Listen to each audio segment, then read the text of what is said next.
Damas y caballeros, continuamos, vamos arribando a la ponencia número 44, que nos vamos a inmiscuir. Estuvimos a través del misticismo, estuvimos a través de la introspección, de la mente, estamos navegando por diversas aguas que tienen que ver con la parte externa y también con la parte interna del individuo, y en este caso vamos a tener la aproximación a la comprensión de la fe y el pluralismo religioso en este contexto de pandemia, un momento muy, pero muy especial para toda la humanidad, como ha sido esta pandemia que llegó de repente, y todas las cuestiones, en este caso, que tienen que ver con la fe, y cómo se pueden resolver o cómo se han podido resolver. Nos va a acompañar en esta oportunidad el licenciado Rafael Boto Silva. Él es pastor y periodista, pastor de la Iglesia Metodista del Perú. Cuenta con estudios de periodismo en la Universidad Jaime Bauzate y Mesa de Lima y de teología en el Seminario Evangélico Peregrino de Chiclayo, con estudios en maestría en ciencias de la religión y maestría en periodismo político e institucional.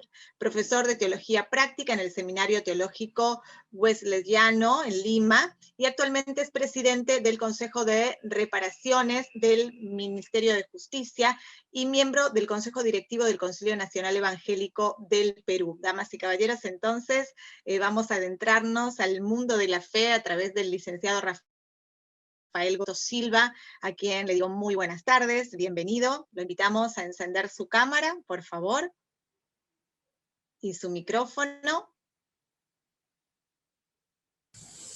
Muy buenas tardes.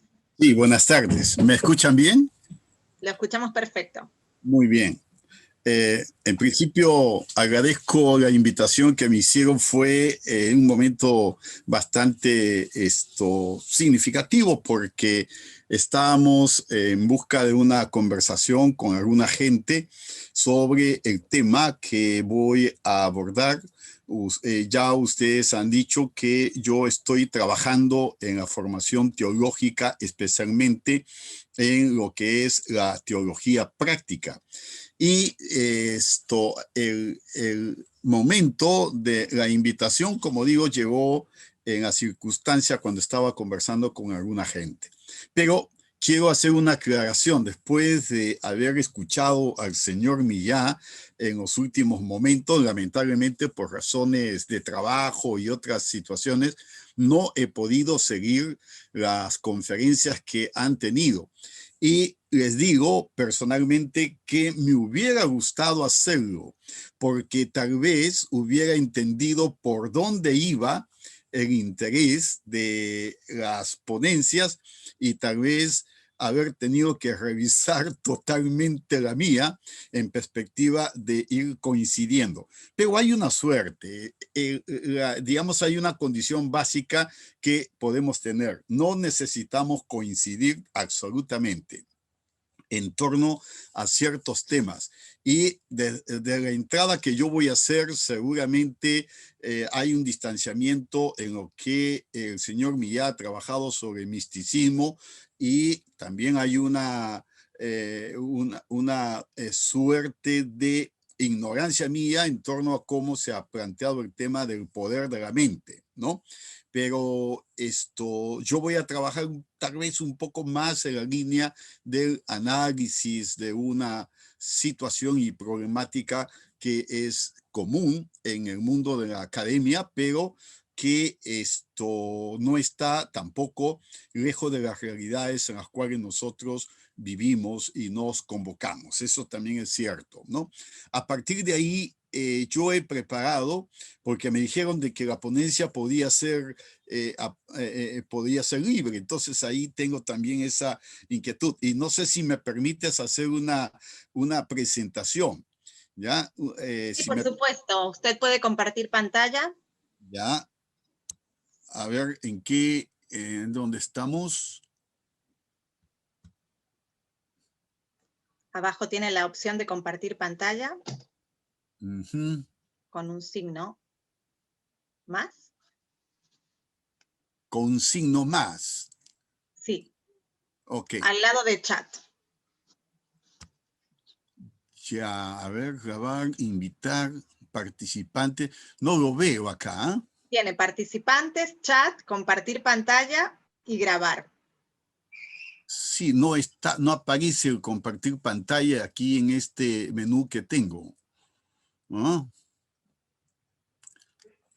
A ver, voy a hacer otra cosa, amplío. Ok, ya, ahora sí, ya amplié, digamos, los iconos, entonces ahí sí aparece, ¿ya? Ahí sí aparece. Voy entonces a compartir pantalla, ¿ya? Y partiendo de lo que les estoy mencionando, entonces me animo a hacer esta presentación sabiendo que ustedes han estado haciendo otra conversación con otros elementos, con otros componentes, ¿ya? Disculpe, ahí lo vemos perfectamente. Ok, ¿ya? Pero yo quiero trabajar básicamente en términos a la fe y pluralismo religioso, aunque hablar de la fe específicamente en este aspecto no es tan preciso, porque la fe es una experiencia subjetiva que tiene que ver con cada individuo, con cada persona. Y más bien yo quiero aproximarme a la conversación sobre el tema de la religión como un fenómeno religioso, pero también como en su dimensión institucional, con la que precisamente podemos entrar a la discusión en torno a los pluralismos que debemos reconocer y experimentar.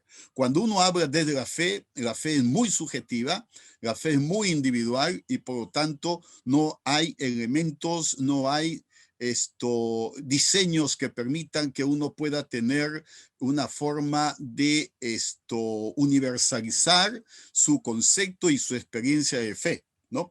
Pero cuando uno habla de religión, ya tiene un elemento institucional y hasta cierto punto normativo que incluye ciertos comportamientos, ciertas actitudes que a la vez generan discriminaciones, distanciamientos entre unos y otros. Yo quiero trabajar por eso desde lo segundo.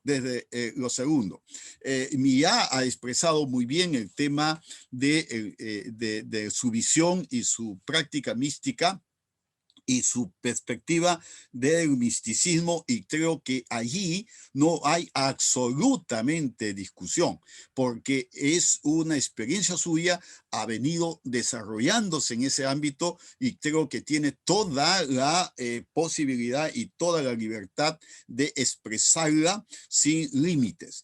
Cuando él expresa esa posición y lo plantea en el marco de las normas institucionales establecidas para entender, para comprender la interacción religiosa, seguramente ahí podría tener dificultad, ¿no? Porque digamos que la religión como una dimensión institucional plantea ciertos parámetros de relación y vinculación, ¿ok? Planteando eso, quiero decirles que, por ejemplo, en el caso peruano, nosotros hemos trabajado lo religioso recientemente de una forma más abarcativa, pero el tema de la religión, aparte de lo que ya ha dicho Millán, fue trabajado por primera vez de una forma más sistemática, a pesar de su carácter ensayístico, por José Carlos Mariátegui. Y José Carlos Mariátegui, precisamente en los 7 ensayos de interpretación de la realidad peruana, hace un intento para comprender el Perú en 7 dimensiones, y en las 7 dimensiones adopta una que posiblemente dentro de la academia peruana no había sido suficientemente trabajada y no tenía mucho interés, y es el fenómeno religioso. El factor religioso le llama Mariátegui, y ha sido muy importante para redescubrir el sentido de la religiosidad andina, pero también descubrir y trabajar en perspectiva de cómo la religión en el mundo andino era similar o se identificaba plenamente con el Estado y no existía divergencias entre ambas. Y eso le dio su fortaleza como, a pesar de lo que señaló Millán, el llamado imperio de los incas, concepto que se manejó más en la perspectiva europea que en la propia perspectiva nacional, ¿no? Pero este elemento de vinculación entre religión y Estado le dio su poder, su legitimidad. A la vez, fue, dice Mariátegui, un punto débil porque al caer o al perderse el Estado como estaba constituido en la época del Tahuantinsuyo, también se perdió la vigencia, la legitimidad de la religión establecida, dice Mariátegui, ¿no? Y frente al avasallamiento de la religión cristiana y en particular católica, la religiosidad y la religión andina quedó subordinada y colocada en un ámbito de marginalidad. Pero yo menciono a Mariátegui porque es importante tomarlo en cuenta en el estudio que él desarrolla sobre el Perú, para ir tomando conciencia de quiénes somos y de cómo somos. Luego ha sido Belaúnde quien pretendió responder a Mariátegui y afirmar en su realidad peruana que el Perú es un país católico. Evidentemente, decía él, hay raíces ancestrales, pero el Perú, que ya estaba en 1930, es un Perú católico. Ahí ya nosotros percibimos la lucha, el conflicto entre religión y poder, y sobre todo en la perspectiva de la concepción, de la comprensión ideológica del poder y de la religión, ¿no? Si Mariátegui dice que el Tahuantinsuyo, la religión estaba emparentada y era una suerte de fusión con el Estado, Belaúnde vuelve a esa concepción matizada, pero vuelve a esa concepción matizada señalando que el Perú era un Perú católico, ¿no? Eso ha sido una tradición que se ha mantenido en el país por muchos años, y recién en la década de 1970 o 80, cuando se produce la nueva constitución de la República, se establece una diferenciación entre el Perú católico y el Perú como proyecto nacional. Dando cuenta de que además de la presencia católica, en el Perú hay otras expresiones religiosas con legitimidad y con validez. Esto queda oleado y sacramentado, diríamos, en la Constitución del 93, ¿no? Desde entonces se plantea una suerte de perspectiva, de vocación en el país para afirmar, incluyendo a sectores no creyentes o acreyentes, el concepto de la libertad religiosa. En 1915 se produjo aquí en el Perú todo un debate sobre el tema de la libertad y de la igualdad religiosa, cuando el movimiento protestante era un movimiento emergente.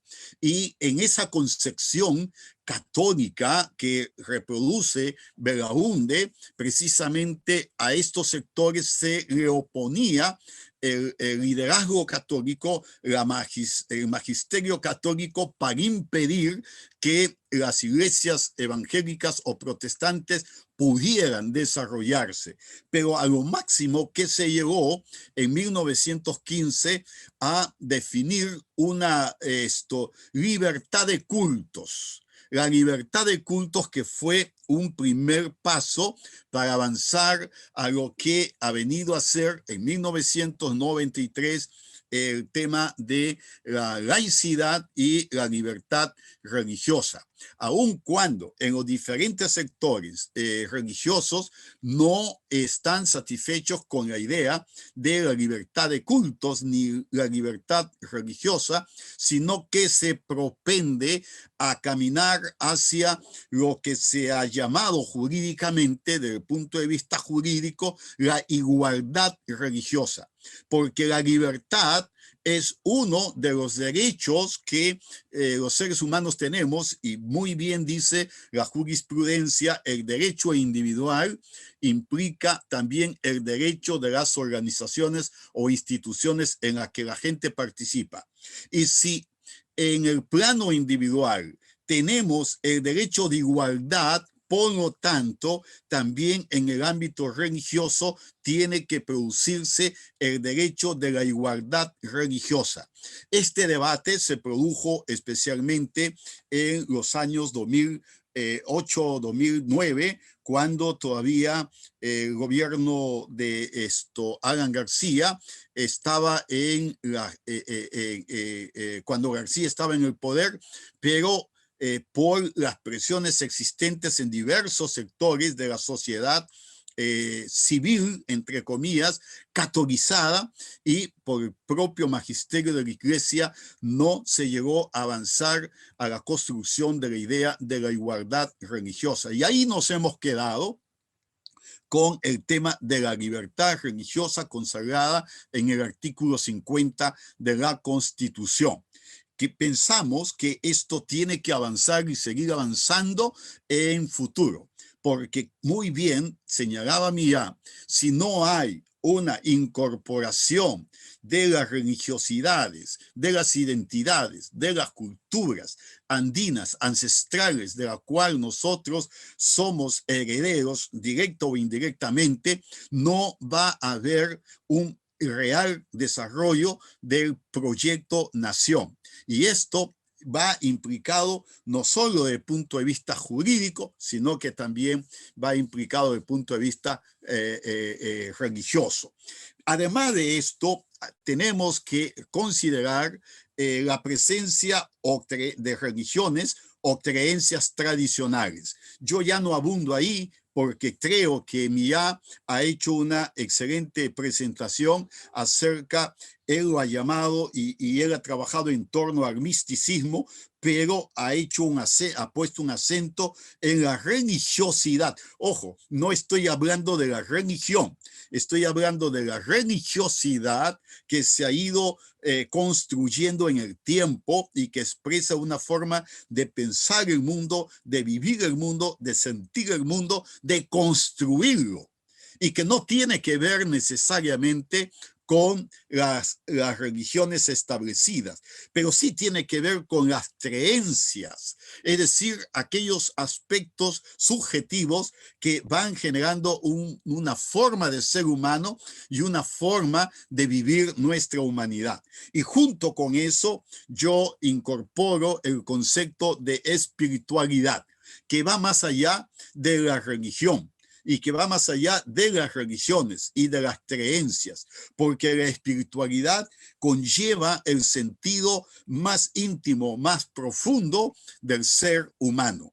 Dice Viktor Frankl, un psicoterapeuta alemán que viene del judaísmo, sin ser judío, y que viene de una experiencia trágica como la que vivió en los campos de concentración en Auschwitz, ahí en Alemania, habiendo vivido la tragedia, la pérdida de su familia y de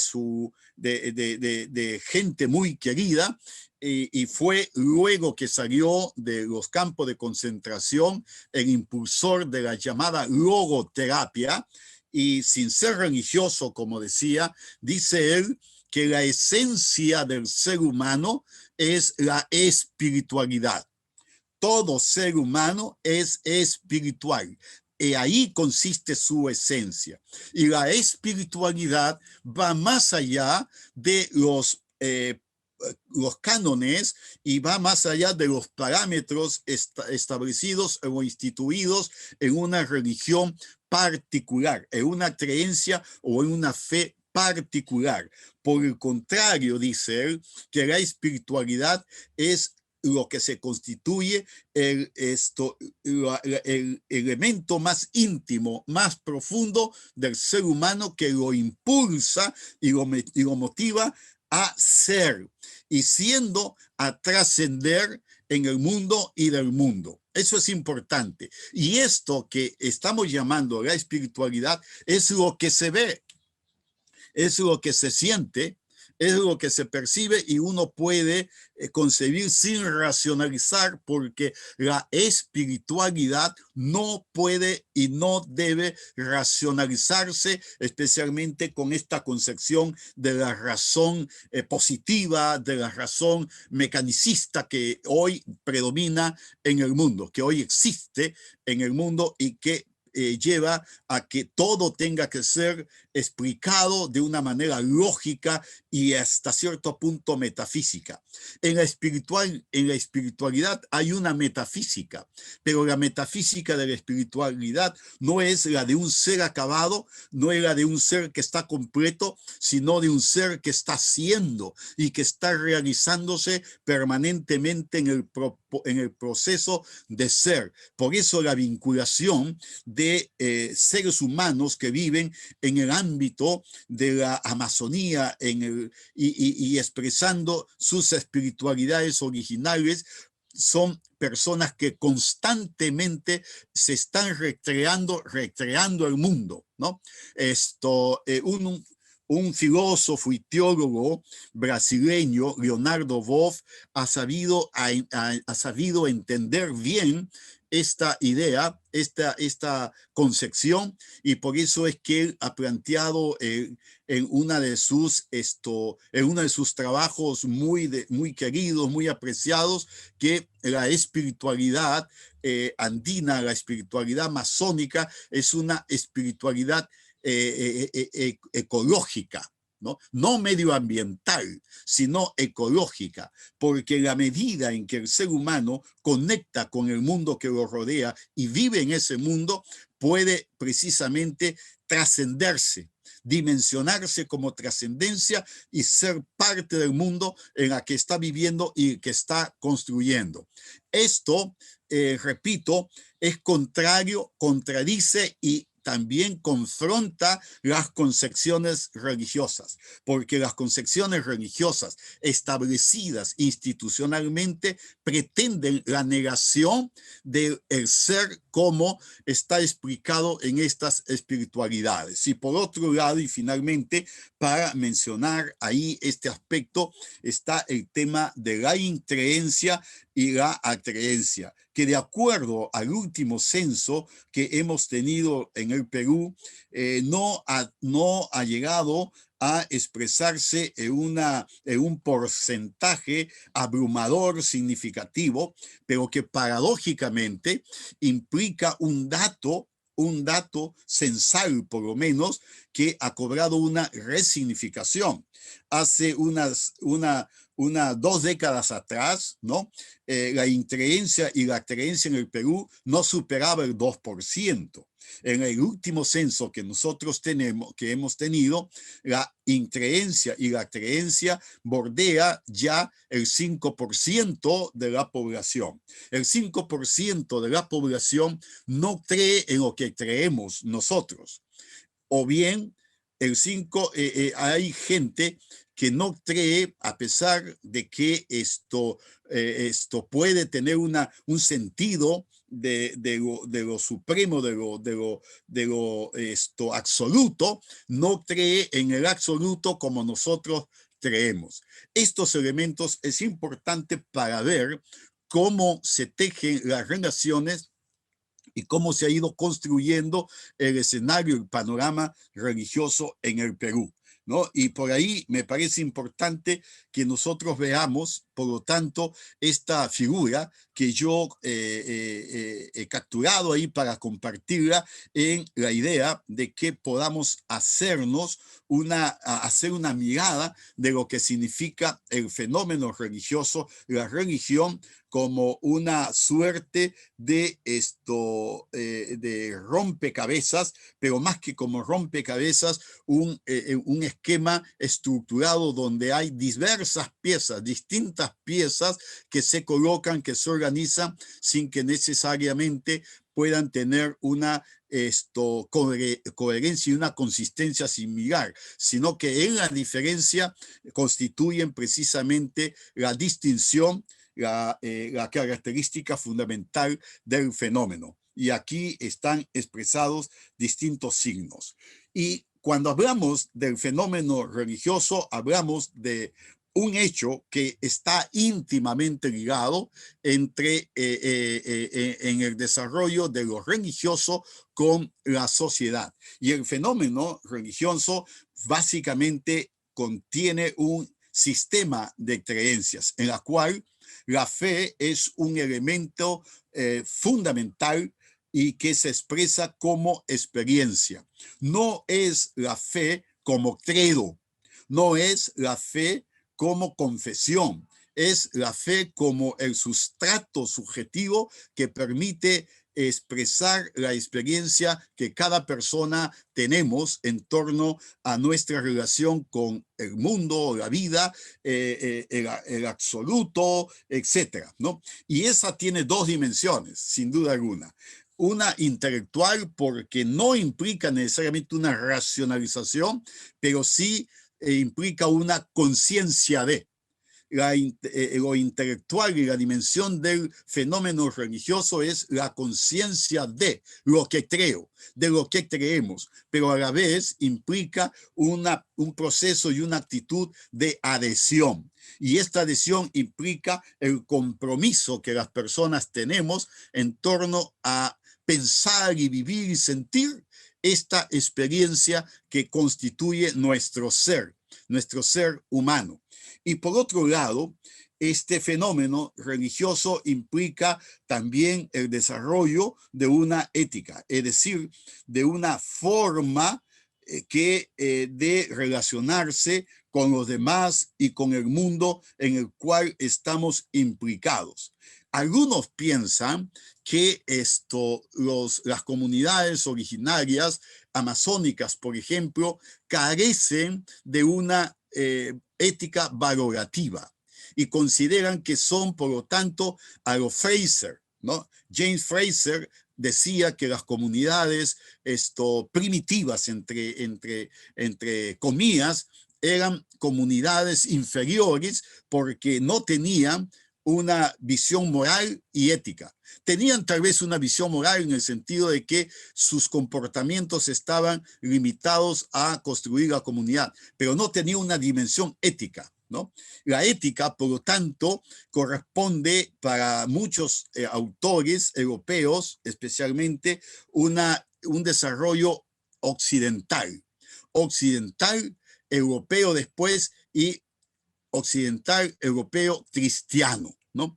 Por lo tanto, cuando se plantea esa minusvaloración de la manera como las personas desarrollan sus vínculos y relaciones, estamos nosotros minimizando y quitándole valor a las expresiones no solo espirituales, sino a la forma de comportamiento que tienen estas. Pero todo fenómeno religioso, porque implica una forma de vivir, una experiencia de pensar y vivir, implica también una forma de relacionarse, y eso nos conlleva también a contenidos y normas éticas que comienzan y son el fundamento de la convivencia. Y esta convivencia se expresa precisamente como un tercer aspecto del fenómeno religioso, que es el de vivir la comunidad y la socialidad humana. Socialidad humana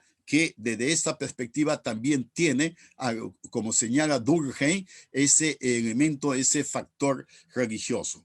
Ambos elementos desde la perspectiva del estudio que se ha hecho del fenómeno religioso, expresan y consolidan y se consolidan en el culto, ¿no? En el rito, en el culto, ¿no? Y no hay una comunidad, no hay una sociedad humana donde no existan los ritos, donde no existan los rituales. Y el ritual construye y constituye el culto, con todas sus expresiones valóricas, simbólicas, comunitarias, etc. Y ahí viene el tema de la religión, que yo les quiero plantear así muy rápidamente. Y no existe una definición acabada sobre la religión. Y algunos han señalado, especialmente entre los antropólogos, más que los sociólogos, han señalado que este es un concepto y un fenómeno muy difícil de definir. Y por ser muy difícil de definir, entonces hay abierta unas múltiples posibilidades para explicar lo religioso. El misticismo, de la cual nos ha hablado Millán, es una expresión de lo religioso. Puede no darle categoría religiosa, ¿no? Pero es una expresión. Entonces, ¿cómo definir la religión desde lo místico? ¿Cómo definir la religión desde la experiencia religiosa sin religión, como es el budismo y otras expresiones que existen en el mundo? Y básicamente hay esto en las ciencias sociales, se han sintetizado dos expresiones de definición, dos intentos de definición, y una es la de Taylor, este antropólogo inglés, que señalaba que la religión es la creencia de seres espirituales. No nos ha dicho nada con esto. No nos ha dado suficientes elementos para entender la religión y la religiosidad, ¿no? Y por otro lado está la tradicional expresión de Karl Marx, que señalaba que la religión, y aquí es una cosa muy interesante que hay que tomar en cuenta, la religión es el suspiro de la criatura oprimida, el corazón de un mundo sin corazón, así como el espíritu de una situación carente de espíritu. Miren, esta definición de Karl Marx no ha sido suficientemente trabajada, estudiada, y no es la que comúnmente conocemos de Karl Marx. Y en esta definición, Karl Marx vincula la religión como una consecuencia, un resultado e incluso como un recurso terapéutico, entre comillas, vamos a decir, para enfrentar la desvalorización, la angustia, la incertidumbre humana. Y por lo tanto, y fíjense, Karl Marx está diciéndonos que la religión no es absolutamente negativa, porque permite que el ser humano pueda encontrar un camino de desalienación, de salir de la situación en la cual viven. Pero lamentablemente las circunstancias y situaciones en las que la persona vive, especialmente en el contexto del capitalismo, del industrialismo occidental, esto ha ido agravando y ha ido generando para que la religión se convierta al final no una suerte de lucha, de agonía frente a la incertidumbre y a la angustia, sino que se constituya, como el mismo Marx va a trabajar en otros textos, un factor de alienación, de negación de sí mismo. Y la otra parte de esta afirmación es que la religión es el opio del pueblo. Y aquí tiene que ver con la primera afirmación que hace Marx, porque Marx toma de la experiencia china, especialmente de los suburbios chinos, una práctica, una costumbre en la que las personas que, afectados por su enfermedad, afectadas por las crisis que vivían, optaban por hacer uso del opio para tener ahí un paliativo, cómo enfrentar y cómo vivir. Ahí es donde se capta el concepto y la idea de alienación que la religión puede tener para las personas. Con estos dos conceptos, entonces, la gente ha venido trabajando y ha venido dando unas ideas a veces limitadas y hasta cierto punto inadecuadas e imperfectas de la religión. Pero yo no quiero detenerme mucho ahí, sino señalar ese hecho para que nosotros podamos tener un elemento de consideración. En Nicaragua, decían los sandinistas de la década del 70, en Nicaragua la religión no es opio, la religión no es alienante, más bien decían los sandinistas que la religión fue el factor de liberación, especialmente entre los campesinos y campesinas que en su proceso de concientización usaron la Biblia, usaron textos bíblicos con la finalidad de descubrir la dimensión liberadora del ser humano, del proyecto humano, y se encaminaron a buscar precisamente rutas, caminos de liberación, ¿no? Esa es una confrontación que se ha tenido y que nosotros podemos ir considerando. El fenómeno religioso que se expresa a través precisamente de la religión tiene tres componentes básicos. Los valores que sostiene, que esta manifiesta, los símbolos que construye y a través de la cual se materializa, se objetiviza, y por supuesto los grupos sociales con los que la religión se incuba y se desarrolla. Pero aquí viene un tema que precisamente lo mencionaba, lo sugería en la parte primera de mi presentación, y es la idea de la institucionalización de la religión. Cuando la religión se institucionaliza como poder religioso, y por lo tanto la religión como tal no puede sobrevivir sin un mínimo de institucionalización, a diferencia de la fe y a diferencia de la espiritualidad, que no necesitan ser institucionalizadas. La religión como fenómeno social, como fenómeno particular, sí necesita institucionalizarse mínimamente. No exige grandes estructuras, pero requiere una estructura. No requiere grandes dogmas, pero sí requiere una normativa básica. Y esto se expresa precisamente a través de la cultura, que algunos dirían es la superestructura de la institución religiosa, y la estructura que es la base organizacional, social con la que convive. Y aquí viene una observación que quiero compartir también en esta conversación, en esta discusión. Y está el tema de la crisis de la religión.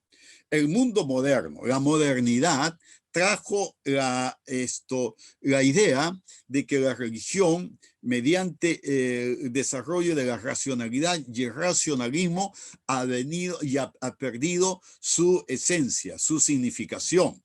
Y por lo tanto, ellos auguraban la desaparición de la religión. Ahí están los tres grandes filósofos de la sospecha que fueron antirreligiosos. Voy a decir luego una apreciación con la finalidad de no necesariamente justificar, pero sí señalar una situación particular. Y ellos señalaban que la religión había entrado en crisis y tendía a su desaparición. Pero en realidad, cuando ellos plantean esa crítica, no es a la religión misma per se, sino es a la religión como ellos la experimentaban, como ellos la entendían, como ellos la vivían. Y por lo tanto, el conflicto fundamental fue el conflicto con la institución religiosa predominante, en un momento determinado católica y en otro momento protestante también. Fueron las instituciones. Licenciado Boto. Sí. Restan 5 minutos. Muy bien. Gracias.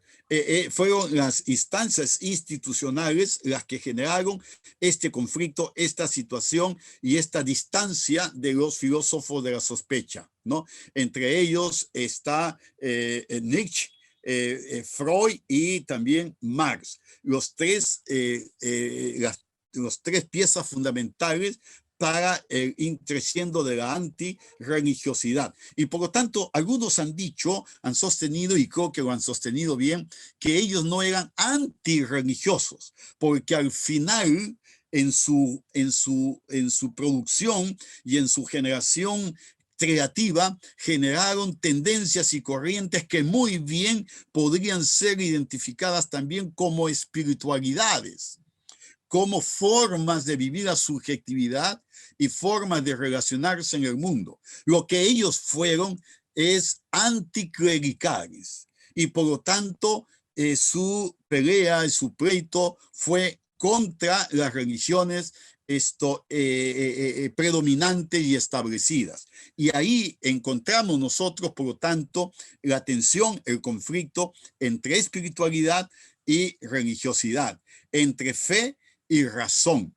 Y la religiosidad y la razón está instalada precisamente en la institución religiosa. Pero si queremos ir por una visión más positiva de la religión, esta tiene que ver más con la fe y la espiritualidad. Dentro de lo que ya me queda poco tiempo, creo que he colocado demasiadas diapositivas, quiero ir señalando este elemento que Salvador Giner ha sostenido. Él es un filósofo y cientista de la religión español y él nos ha dicho que en medio de las situaciones en las que vivimos, la religión y la religiosidad persiste a pesar de, ¿no? A pesar de los procesos de increencia, a pesar de los procesos de acreencia que existen hoy en el mundo, también persiste el culto a lo sagrado. Me encanta la posición de Mía. ¿Por qué? Porque Mía no ha hecho una defensa de la religión y de la religiosidad, pero sí ha hecho un planteamiento para que nosotros volvamos a cómo en la estructura y en la cultura de nuestros ancestros lo sagrado ha jugado un importante papel. Y hoy tenemos todavía eso, especialmente en el contexto de la posmodernidad. El culto a lo sagrado ha ido creciendo y persistiendo, oponiéndose precisamente a las formas institucionales de la religión. Y en ese sentido, la religión ni desaparece ni va a hacerlo. Por el contrario, se transforma. La religión no muere, ¿no? Y tanto así que hoy surgen nuevas formas de expresiones religiosas, cultos, sectas, religiones laicas inclusive, esotéricas y todas estas que están en el mundo del New Age con el positivismo, la mente positiva, las acciones de sanación, etcétera, etcétera. Hay, y por otro lado, una tendencia constante a incluir dentro de la interpretación de la vida social, de la vida política, y esto lo vemos en nuestro propio país, una interpretación religiosa. Algunos le llamamos posverdad, algunos le llamamos fundamentalismo creciente, etcétera, pero tenemos que darnos cuenta que a pesar de la increencia y acreencia, el factor religioso sigue siendo un elemento que interviene y que está incorporado en nuestro debate, en nuestra discusión, por entender el mundo, por vivir el mundo, por explicar el mundo y también transformarlo usando la expresión de Karl Marx. Y por lo tanto, las dimensiones humanas que nosotros debemos entender es la del hombre económico, ¿no? La del hombre político y el hombre religioso. Estos tres elementos están imbrincados, no se excluyen, sino que se mezclan y superviven de una manera tal que generan una dinámica muy particular para construir una forma de ser. Tengo que dejar aquí la presentación. Había otras cosas que quería mencionarles en torno a cómo se entiende la religión en la modernidad y cómo es la religiosidad postmoderna que hoy nos afecta a todos, y ver las nuevas espiritualidades y los nuevos movimientos religiosos con los que tenemos que vernos todo el día, todos los días, permanentemente, y tenemos que enfrentarnos también en la perspectiva de generar estrategias sociales, políticas. Solamente para darles un dato, fíjense que en el Congreso de la República actualmente tenemos una agrupación, entre comillas, político-religiosa, que ha colocado 16 congresistas y que están ahí operando en las políticas públicas y decidiendo el país. Este es un nuevo movimiento religioso fundado en el Perú y que tiene características sociológicas, pero profundamente teológicas y religiosas, ¿no? Lo dejo ahí para dar lugar, si es posible, a una conversación. Muchísimas gracias, Paola.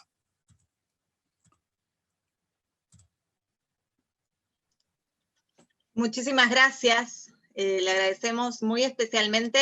Estamos con una noticia de último momento que creo que nuestro próximo expositor ha tenido un inconveniente y no va a poder presentarse, por lo cual, si usted desea, licenciado Goto, lo invitamos a explayarse con los temas que le han quedado pendientes. Bueno, gracias, me da mucho gusto. No digo que me pone contento esto, pero me da mucho gusto que pueda por lo menos colocar así muy rápidamente para que tengamos la oportunidad de conversar, ¿no? De conversar, claro, si es posible, si da lugar a esto, ¿no? Y precisamente yo les decía que dentro de la persistencia de la religión y lo religioso, hoy nosotros podemos vivir la dimensión de lo humano en esos tres ámbitos, en esos tres aspectos que hacen la vida humana: la vida económica, la vida política y la vida religiosa. Y los tres están imbrincados. Por lo tanto, en una mirada más integral, más global, nosotros no podemos separar ninguno de esos aspectos. El hombre económico tiene principios y tiene perspectivas de fe religiosas. El hombre político también.